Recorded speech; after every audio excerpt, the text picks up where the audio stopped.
Seja bem-vinda ao canal Professora Nerd, eu sou Francinete Coutinho e esse é mais um vídeo do quadro Os Dados do Mestre. E conforme eu prometi para vocês, eu estou de volta para apresentar os outros papéis de combate que ficaram faltando. Então, se você já viu a primeira parte desse vídeo, fica aqui que depois da vinheta eu começo. Caso você não tenha visto, tá no link da descrição, corre lá, dá uma olhadinha na primeira parte do vídeo e depois volta para a gente poder continuar, tá ok? Vamos lá.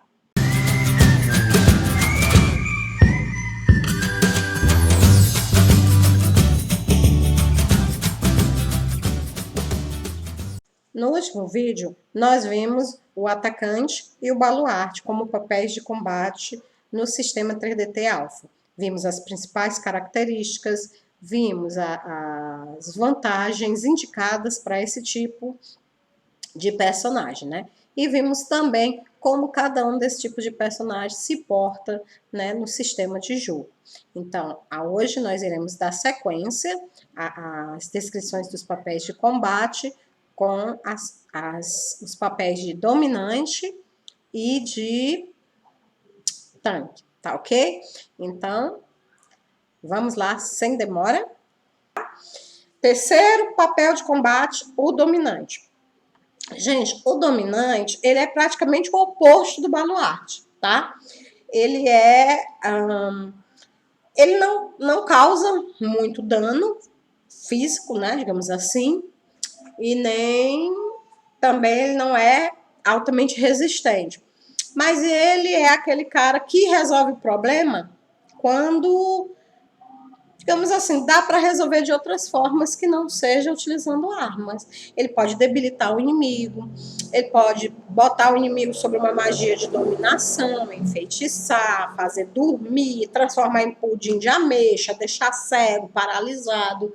Então veja que nem sempre o combate é a única maneira de vencer um inimigo. Às vezes é preciso, inclusive, que você utilize outras técnicas, porque aquela situação, se você entrar num combate naquela situação, vai prejudicar, né? Talvez até botar todo o grupo numa situação de risco. E nessas horas, o dominante, ele é essencial, né? Essencial. Então, o dominante é aquele cara que ele utiliza novamente magia, técnicas, né, habilidades que permitem ele dominar o oponente sem precisar entrar diretamente no ataque corpo a corpo, né? Então vamos ver aqui as principais características do dominante.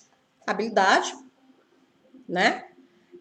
A maioria das magias que ele usa só funciona em alvos que tenham resistência que seja inferior à habilidade dele. Então, quanto maior a habilidade, mais chance ele tem, por exemplo, de fazer uma pessoa dormir. Se ele tem habilidade 3 e a pessoa resistência 2, então ele tem condição de fazer aquela pessoa dormir. Mas, por exemplo, se ele tem habilidade 1 e o cara tem resistência 3, vai ser quase impossível. Não vou dizer impossível, porque na hora de jogar os dados, né, pode acontecer. Mas vai ser quase impossível ele fazer aquela pessoa dormir. Por quê? Porque a resistência da pessoa é muito grande. A habilidade dele na magia é muito pequena, tá? Então, o dominante, ele precisa ter uma boa habilidade, tá certo? E ele precisa ter também uma alta resistência. Por quê? Para que ele tenha um bom estoque de pontos de magia. Afinal de contas, até mais do que o baluarte, ele é dominado, não é? Dominado pela magia. Ele precisa da magia para poder ser útil para o grupo, né? Então, muitos magos, muitos feiticeiros, eles costumam acompanhar heróis ocupando a função de dominante, tá certo? Então, nós temos aqui como principais vantagens, que eu selecionei aqui para vocês, aparência inofensiva. É claro que se você vai tentar enganar, dominar, debilitar o inimigo, é muito bom que você seja o primeiro a agir, né? E com aparência inofensiva, ninguém vai te atacar, né? Ela garante que sempre os outros, né, vão atacar os outros personagens, não você, porque afinal de contas você tem aparência inofensiva, né? Ninguém olha para você e diz, ele é perigoso, tá? Ataque especial, Claro.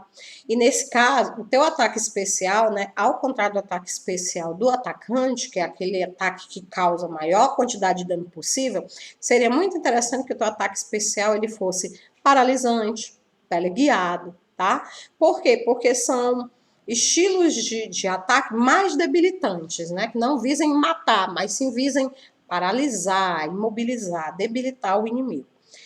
Um familiar cairia muito bem, você tem um familiar, porque afinal de contas os familiares eles são animais místicos, né? São seres místicos que eles costumam oferecer, né? Oferecer habilidades para o seu dono, né? Então, no caso, o camaleão, que concede invisibilidade, o corvo voa, a serpente, paralisia. Cuidado, viu? Não é porque eu tenho um camaleão, vou ficar invisível, não.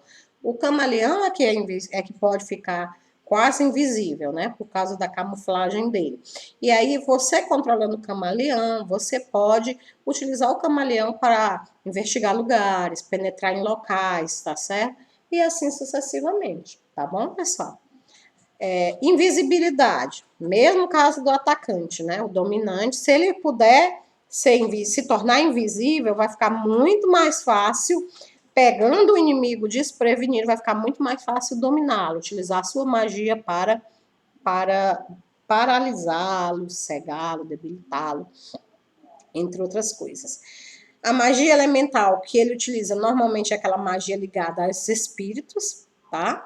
Porque essa área da magia elemental, ela oferece a grande quantidade de magias que afetam a mente, né? Magias de dominação, tá ok? E ele diz também que seria muito interessante vocês utilizarem magias que reduzam os pontos de magia do seu oponente, tá? Porque dessa forma ele vai ficar mais fragilizado e você vai ter mais êxitos na hora de submetê-lo, né? Na hora de dominar. Que mais um dominante poderia ter? Tem um tipo de magia chamado magia irresistível, tá certo? Esse tipo de magia ele é muito interessante, por quê? Porque o alvo da magia irresistível, ele sofre redutores no seu teste de resistência. Em alguns casos, ele nem pode fazer teste de resistência, porque aquela magia ela é o quê? Ela é irresistível, não dá para resistir.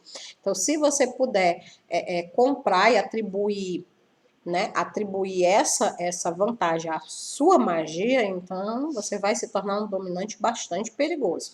Magia negra, claro, né?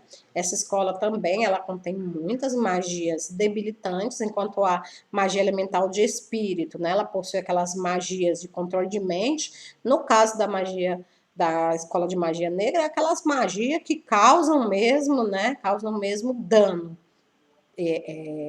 Causam sequelas, né? Por exemplo, asfixia, cegueira, coma, né?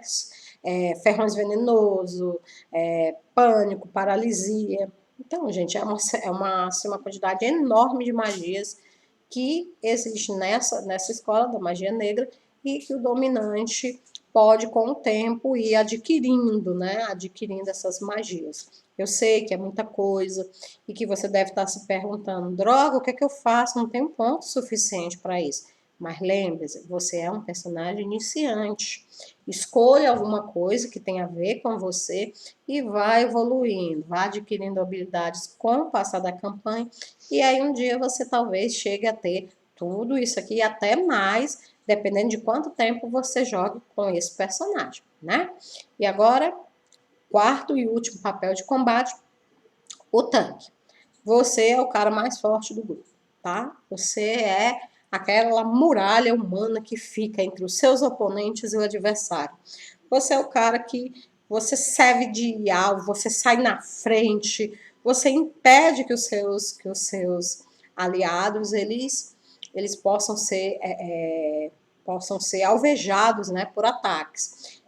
Claro que isso faz de você, assim, de vez em quando um tanto convencido, você acha que é o cara, né, que é o bichão, mas no fundo, você age dessa forma porque você acha que os seus aliados não são capazes de suportar. E você sim. E por você ser capaz de suportar, você tem que fazer esse sacrifício por eles. É a sua contribuição para o grupo, tá ok? Então, o tanque, normalmente, quando você vai jogar com tanque, é muito interessante que você invista em resistência. Por quê? Porque um tanque que cai com a primeira pancada não vai ser muito útil, né? Então, não vai ter muita utilidade. Então, é muito necessário que você tenha bastantes pontos de vida, tá? E aí, claro, a armadura também, né? Se você puder gastar em armadura, porque afinal de contas você não pode também esquecer a habilidade, né? Então a habilidade é obrigatória em todos os papéis de combate, tá? Mas no caso do tanque, veja o que, é que você pode fazer pela resistência e pela armadura. Isso vai fazer com que você seja um tanque bastante eficiente. Vantagens para o tanque.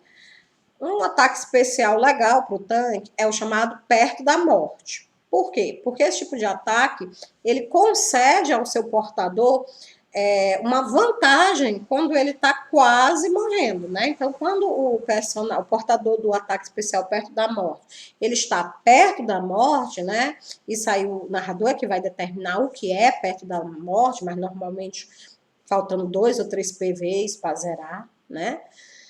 Ele vai, sei lá, deferir um ataque mais poderoso, tá certo? Então há alguma coisa que vai acontecer, né? Normalmente isso também é decidido entre o jogador e o narrador, como é que esse ataque perto da morte ele acontece, né? Para que você possa individualizar o seu ataque, tá? Mas ele é muito vantajoso para o tanque. Ataque múltiplo e toque de energia, tá? Escolher um dos dois, tá? Porque você não vai poder comprar os dois, porque infelizmente você é um iniciante. Mas o ataque múltiplo, ele permite que você ataque mais de uma vez por turno. Os seus ataques não são tão perigosos, né, tão decisivos quanto do atacante, mas você ganha pela teimosia. Você bate, bate, bate, bate, é igual aquele ditado: água mole em pedra dura, tanto bate até que for.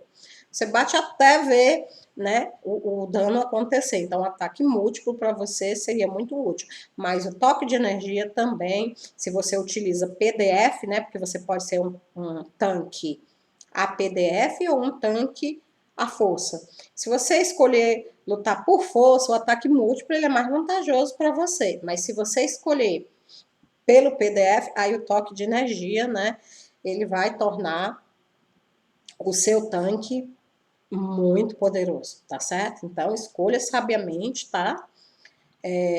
Energia extra ou regeneração, né? A energia extra é uma vantagem que permite você recuperar, né, os seus pontos de vida. E a regeneração, ela também permite que você recupere os pontos de vida. Só que, no caso da regeneração, ela é retirada do dano. É como se você sofresse o dano e automaticamente você já regenerasse. Tá? No caso da energia extra, não. Tá acabando a sua energia, você tá quase morrendo, você pode gastar pontos de magia para encher o tanque novamente, digamos assim, né? Para recuperar os seus pontos, tá? Energia vital. A energia vital é muito interessante também porque ela permite você utilizar pontos de vida para realizar magias, né? Então é como se você drenasse a sua própria vida para alimentar, né? Para alimentar os seus ataques, para alimentar as suas habilidades, para alimentar a sua magia. Tá? Então, energia vital também é uma boa pedida para um tanque. Imortal. Claro que o imortal, quando ele morre, ele só retorna depois de um tempo, sei lá, uma semana, né? Isso aí também tem que ser negociado com o narrador. Mas, já que você é o tanque, é muito bom você saber que você pode dar tudo de si, porque você não vai morrer, porque afinal de contas, depois de um tempo, você vai retornar. Então, o imortal é muito bom para o tanque. Agora, senhor narrador, tome muito cuidado com essa vantagem imortal, tá? Embora ela não diga que ela é proibida para jogadores iniciantes, eu devo lhe dizer que você deve tomar muito cuidado para quem você permite esse tipo de vantagem. Por quê? Porque o fato do cara saber que ele não vai morrer pode fazer com que ele fique um tanto quanto, digamos assim, um tanto quanto despreocupado, né? Ele pode fazer muita tolice, muita bobagem, porque ele acha, não vou morrer mesmo, e aí acabar atrapalhando a sua narrativa. Então, o ideal mesmo seria você não dar para ninguém no início essa vantagem imortal. Mas se você for conceder, pelo menos tenha cuidado de prestar atenção de para quem que você está concedendo essa vantagem imortal, tá? Membros extras, ó, se você tem mais de um braço, né? Mais de 2 braços, tem 4, 6 braços, é bem interessante. Você pode, inclusive, casar membros extras com monstruoso, afinal de contas, você vai ser monstruoso de uma forma ou de outra, porque você tem um lugar onde todo mundo tem 2 braços, você tem 4, você tem 6, né? Então, membros extras vai permitir você atacar, mais vezes por turno. E no caso do monstruoso, desculpe, membros extras vai permitir você fazer mais de uma ação por turno, né? E no caso do não necessariamente ações de ataque, viu, gente? E no caso do monstruoso, você vai ganhar na hora de intimidar, de ameaçar os seus inimigos, né? O fato de você ser monstruoso vai lhe dar uma boa vantagem nisso. Mas cuidado, tá? Se você tiver torcida, ela anula o efeito do monstruoso, tá bom? Então, procure não comprar 2 juntas, porque não casam bem. Ponto de vida extra, claro, obviamente, você tem que aguentar o rojão, é muita pancada. Às vezes a quantidade de ofertada apenas pela resistência não é suficiente. Então, se não puder comprar outra coisa, só puder comprar uma vantagem, pontos de vida extra, na minha opinião, seria o ideal para um tanque inicial, tá? Resistência à magia. Nem sempre TPV é tudo, né? Lembra dos dominantes? Os caras que deixam você cego, deixam você paralisado. Então, se você conseguir juntar ponto suficiente para comprar resistência à magia, essa vantagem vai lhe ajudar nessa hora, vai lhe ajudar a resistir aos feitiços de dominação que serão lançados pelos seus oponentes contra você. Ah, pensou que só o seu grupo podia lançar feitiço de dominação? É claro que não, né? Tudo que o jogador pode fazer, o narrador pode também. Então tome cuidado, tá? Talvez no início você não seja capaz de comprar resistência à magia, mas o conselho que eu dou é assim que você puder, compra, porque vai te ajudar muito. E por último, a torcida, né? Que não casa bem com o monstruoso, tá certo? Porque afinal de contas, se tá todo mundo torcendo por você, você não pode ser tão assustador assim, não é? Então, a torcida ela é muito útil quando você tem fãs, pessoas onde você é conhecido, né? Então seria interessante casar a torcida com uma vantagem boa fama, né? Onde você chega, em cidades, em locais que as pessoas sabem que é você, então elas já vão torcer por você, já vão te acompanhando. E o interessante, gente, é que a torcida ela vai te dar vantagens, tá certo? Na habilidade, na hora que você for atacar, tá ok? Então veja que são 4 papéis extremamente amplos, né? Então, existe infinidade de tipo de personagem que pode ser tanque, uma infinidade de tipo de personagem que pode ser atacante e baluarte, e por aí vai, tá? Mas todos esses personagens, apesar de diferentes, eles têm algo em comum. O atacante ataca, o tanque defesa, segura, fortalece, protege o grupo. O baluarte cura, apoia, tá ali do lado, dando suporte, dando orientação. O dominante ataca quando a força bruta não consegue vencer, ele tá lá para dar aquele auxílio necessário. Então, vejo que cada papel é importante, o ideal é que no seu grupo você tenha, né, um de cada pelo menos, né? O atacante normalmente é 2, né? 2 atacantes, um baluarte, um dominante e um tanque ou 2 tanques seria o ideal num grupo de 5 a 6 pessoas, tá? Então equilibre bem a sua equipe para que o narrador, quando ele vai explorar o seu grupo, ele não encontre nenhuma brecha, não encontre nenhuma área que não tenha sido devidamente prevista por vocês, tá certo? E narrador, tome muito cuidado na hora de permitir essas vantagens, tome cuidado com as possíveis combinações que ocorrem quando elas se encontram, ou você poderá criar personagens mais fortes do que, né, os seus vilões são capazes de enfrentar logo de início, tá bom? Então, gente, Obrigada mais uma vez pela atenção.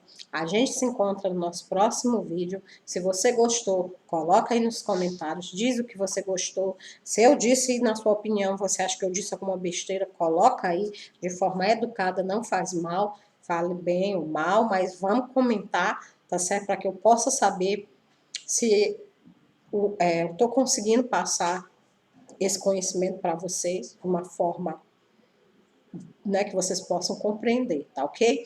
No mais, se inscrevam no canal, ativem o sininho para receber os próximos vídeos, curte, compartilha, fica com Deus e até o nosso próximo encontro. Tchau.